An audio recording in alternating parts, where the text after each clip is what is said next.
Hai Sobat Lentera, Tera News kembali hadir menyapa Anda dengan membawakan sederet informasi terhangat dan inspiratif. Bersama saya Catherine Ellison, inilah Tera News lengkapnya. Kita awali Tera News dari Kabupaten Madiun, Jawa Timur. Kepolisian Resort Madiun, Jawa Timur berhasil mengamankan terduga pelaku penipuan dan penggelapan penyedia jasa keberangkatan haji furoda. Diperkirakan kerugian dari 7 korban yang melapor mencapai 5 miliar rupiah.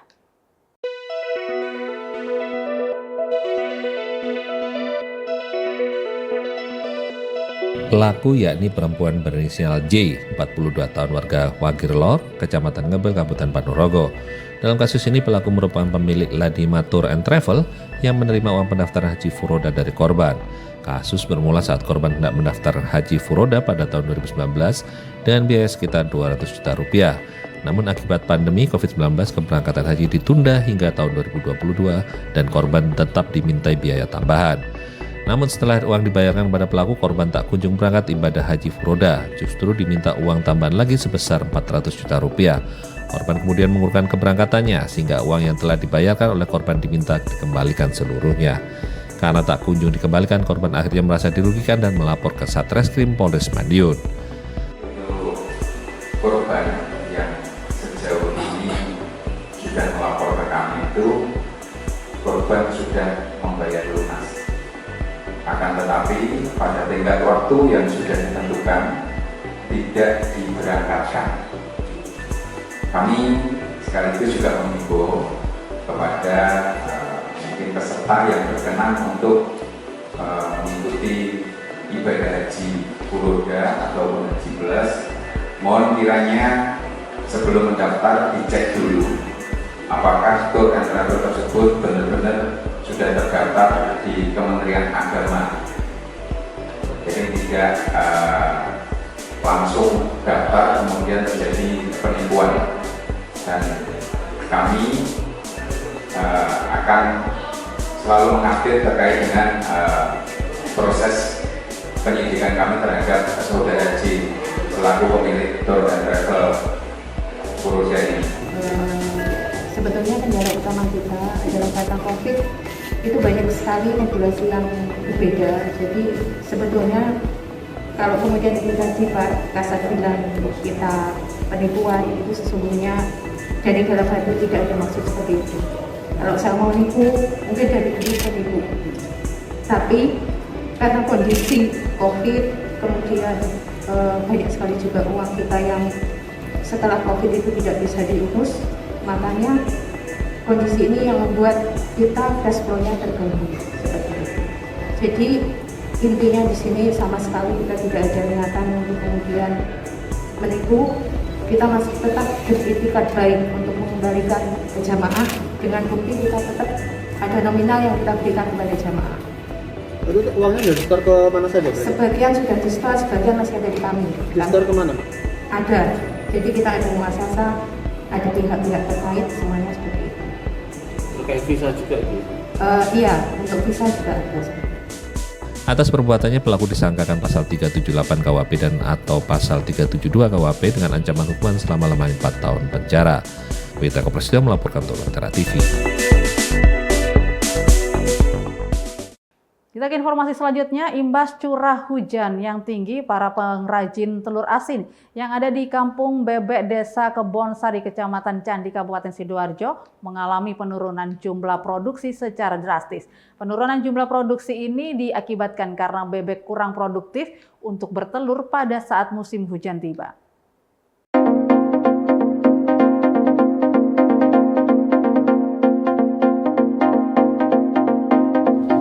Para pengrajin telur asin sekaligus peternak bebek yang ada di Kampung Bebek Desa Kebonsari, Kecamatan Candi, Kabupaten Sidoarjo, Jawa Timur harus meradang karena mengalami penurunan jumlah produksi telur bebek.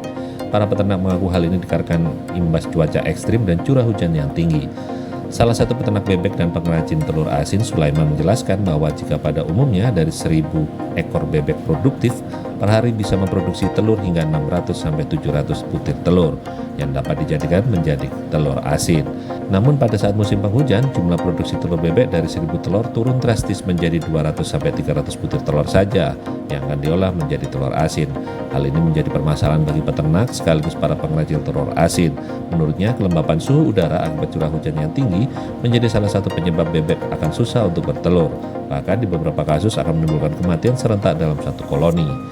Turun sekali Pak, karena produksinya telur juga turun karena pancaroba. Keduanya itu untuk pembeli juga ini omset penjualan turun gratis. Ini nggak tahu nih, terkadang satu hari nggak ada orang datang untuk nggak dapat uang.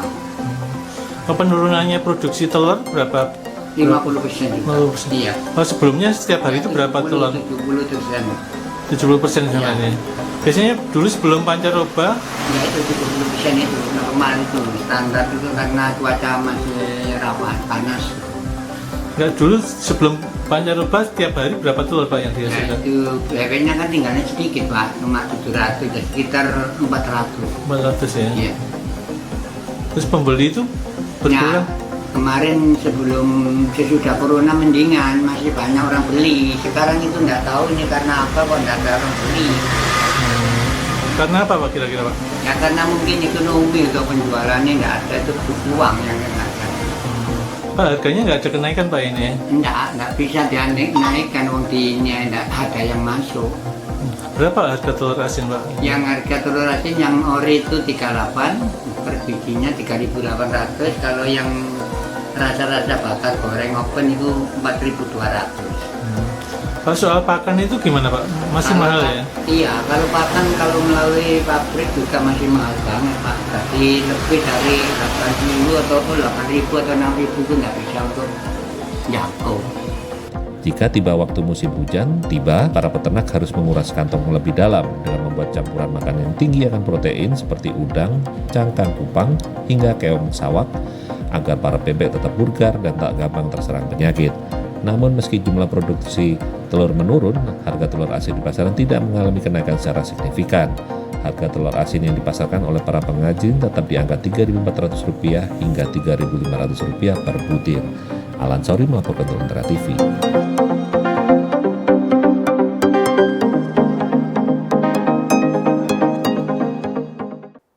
Usai jeda kita akan membahas tentang seorang diaspora Indonesia yang berhasil membuka kafe martabak manis pertama di New York. Jadi tetap bersama kami di Tera News.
Terima kasih Anda masih bersama kami di Tera News. Cafe Martabak Manis Paradon baru saja dibuka di Astoria, Queens, New York, Amerika Serikat. Pemilik Cafe Martabak Manis pertama di New York ini ternyata adalah diaspora Indonesia.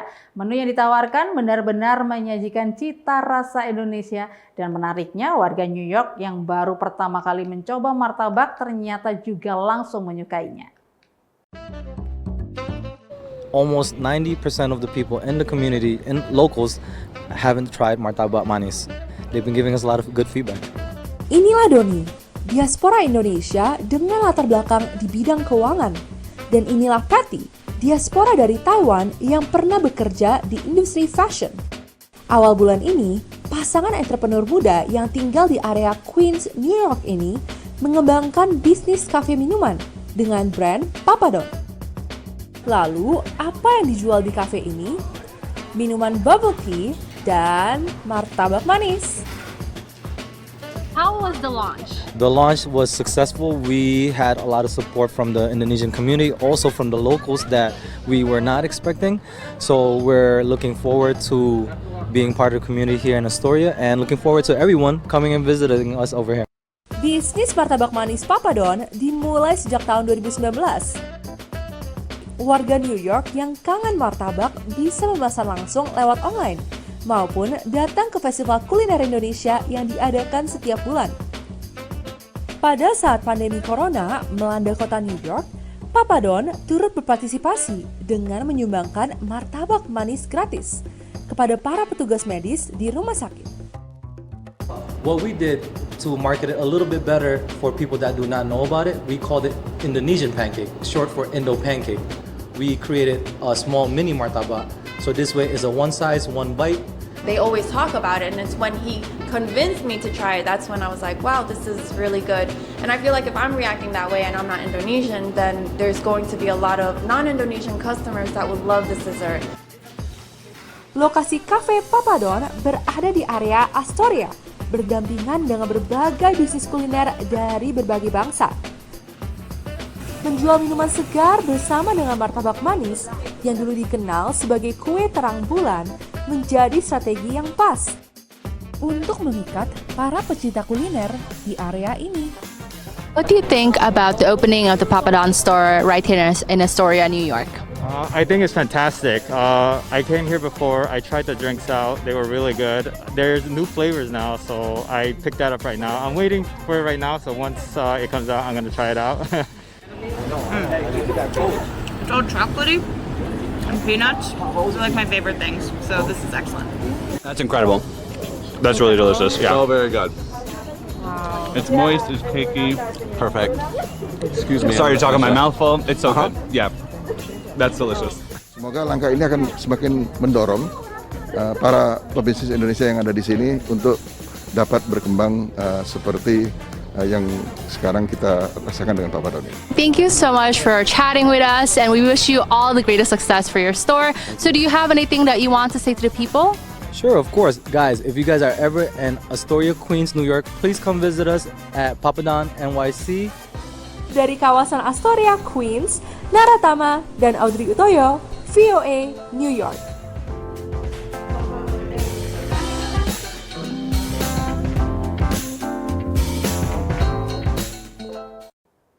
Untuk menjangkau pasar lebih luas serta lebih memperkenalkan kopi dari Indonesia, Daru Handoyo, pemilik Novkas Cafe Roaster Jakarta, berkeliling ke berbagai negara mempromosikan berbagai kreasi minuman dengan memakai kopi Indonesia. Coffee Orange. Inilah salah satu kreasi yang diperkenalkan Daru Handoyo, pemilik Novkas Coffee Roaster dari Jakarta.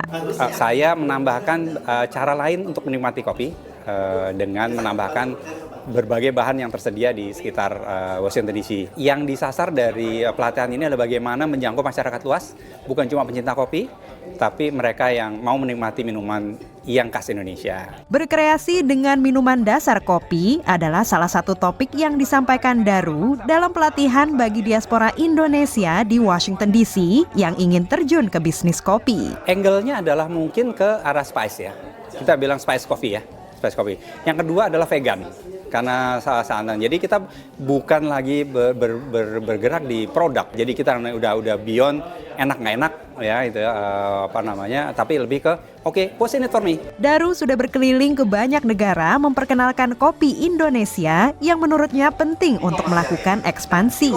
Dengan banyak berkeliling kayak gitu, saya jadi ngerti taste profile dari yang diingini dari setiap negara itu seperti apa. Bekerja sama dengan Atase Pertanian Kedutaan Besar RI, pelatihan diadakan di Nagadi Coffee, tempat pemanggangan kopi spesial milik Felix Tansil, diaspora Indonesia di Silver Spring, Maryland. Kami mempunyai tujuan untuk memberdayakan diaspora unggulan yang punya jiwa bisnis atau punya jiwa wirausaha yang sangat kuat. Kami memotivasi mereka untuk berkenan mengikuti workshop atau training ini agar ke depan mereka mampu untuk survive. Sehingga santan, jeruk, soda, dan jahe pun dicampur dengan kopi. Daru melihat belum banyak pelaku bisnis yang menjual kopi Indonesia dengan campuran seperti ini. Kopi yang baik adalah kopi yang tidak dicampur apapun, tapi kalau dalam hal ini harus ada jembatan menuju menikmati kopi yang sebenarnya yang nggak pakai apa-apa, hanya murni kopi ya gitu. Jembatannya ini adalah bagaimana kita berkreasi dengan dasar kopi. Vega Mangindaan mengikuti pelatihan ini untuk mendapatkan ilmu mengenai kopi sebelum memulai bisnisnya. Ternyata banyak spices yang begitu dicampur dengan kopi itu kopinya sendiri nggak hilang rasanya gitu. Jadi keduanya itu ngeblend jadi satu. Dan bagus untuk 4 season country seperti sekarang. Yang winter ada coffee ginger, lalu untuk summer ada coffee orange, dan itu enak sekali ternyata rasanya. Jadi kita nggak selalu harus minum yang mengandung susu. Yang tadi saya sampaikan ke teman-teman diaspora di sini adalah know your taste of the client ya, customernya nanti kan konsumernya nanti maunya seperti apa gitu loh. Agak salah kalau kita memaksakan selera kita ke ini. Jadi kita masih ada adjustment ya penyesuaian dari taste ya. Bekerja sama dengan Nagadi Coffee, calon-calon pebisnis kopi dapat memakai kopi Indonesia yang dipanggang di sini untuk membantu penjualan kopi Indonesia di ibu kota Amerika ini. Dari Silver Spring, Maryland, Dania Iman, Nia Iman Santoso, VOA.